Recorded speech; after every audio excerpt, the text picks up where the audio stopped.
Thanks for tuning in to watch The Ordinary Filmmaker. It's Tuesday, January the 11th, 2022, and I've got a big announcement for you. On January the 19th, 2022, at 7 a.m. in the morning Eastern Standard Time, or New York and Toronto time, Canon's going to be announcing the R5C. And this isn't any rumor. This comes directly from Canon USA, as you can see right here. The image says, "Get ready for anything." Confirms the date right here, January the 19th, 2022 at 7 a.m. Eastern Time.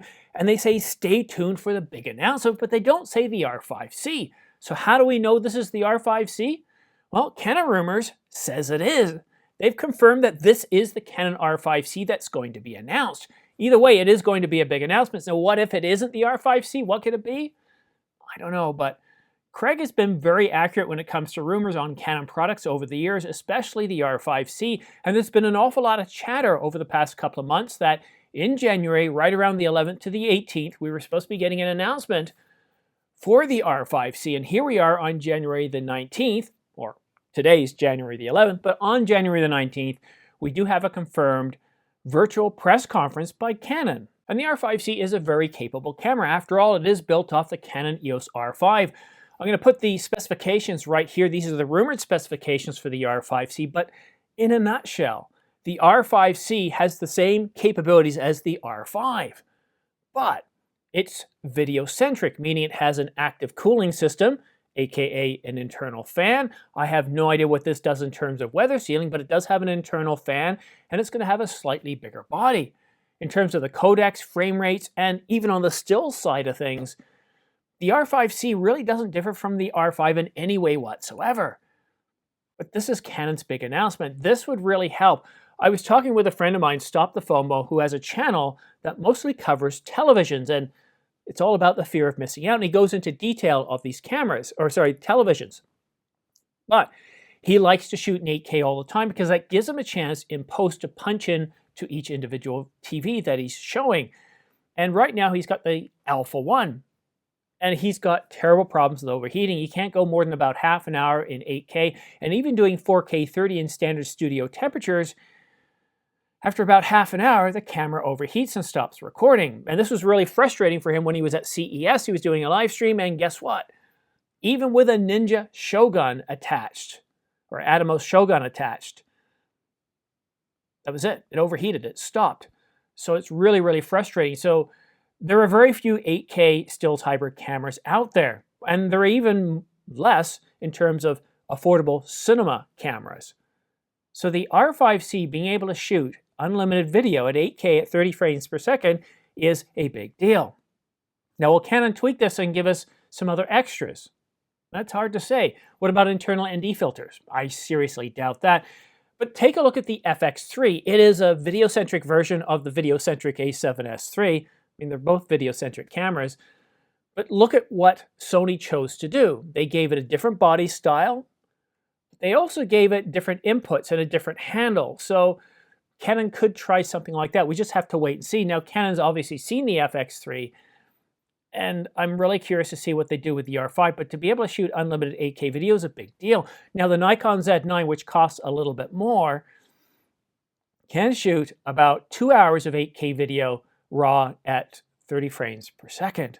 The R5C, if the price is going to be right around the same as the R5, and I would expect so for a camera that's got the same capabilities, unless they make a change to some of the inputs or something, I'd expect the price for the R5C to be plus or minus $300 within the R5, and who's kidding who?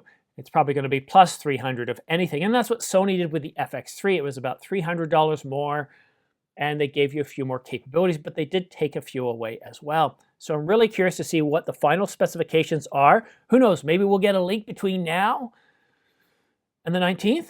I don't know. Stay tuned. Subscribe, and that way you'll know for sure, because as soon as, and if you choose subscribe and choose to get notified, then as soon as I publish a video, you're going to be in the know and have the latest information. But this is pretty exciting. Now, what if it isn't the R5C?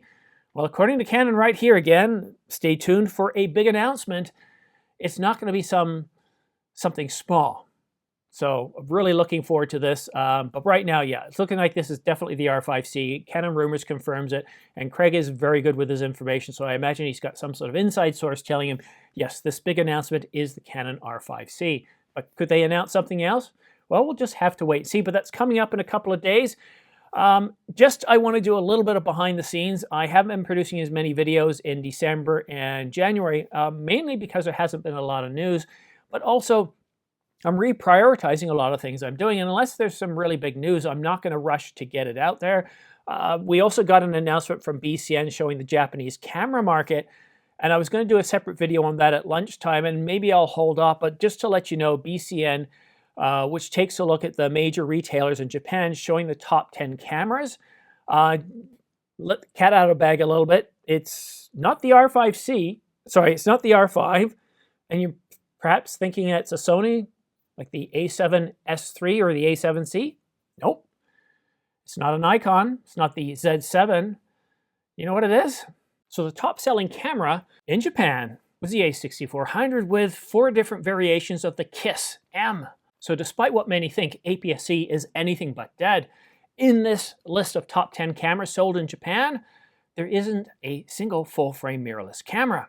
So I'm really excited to see the final specifications for the R5C. Hopefully we do get teased a little bit, but 7 o'clock in the morning is a great time for this announcement because I usually start work right around 8 o'clock. So it gives me a chance to watch the presentation and get a video ready. And who knows, if they do it really quickly, I might have a video out to you by 8 or 9 o'clock. That's an hour. It doesn't give me a lot of time to quickly get the specs. It depends on how quickly they get into the announcement and into the details, but I could have a video ready for you before lunchtime. So I'm really excited. I'm going to be getting up early in the morning in anticipation of this, and who knows, maybe even the night before, because this sometimes happens. The night before, we get a leak of the press release, we get a leak of all the details in the announcement coming out in the following day. So stay tuned, subscribe. Also, not only do you get the latest information by subscribing and choosing all notifications, but I also take it as a virtual pat on the back, and it helps this channel grow. But that's it for now. Thank you so much for tuning in. We'll see you again soon.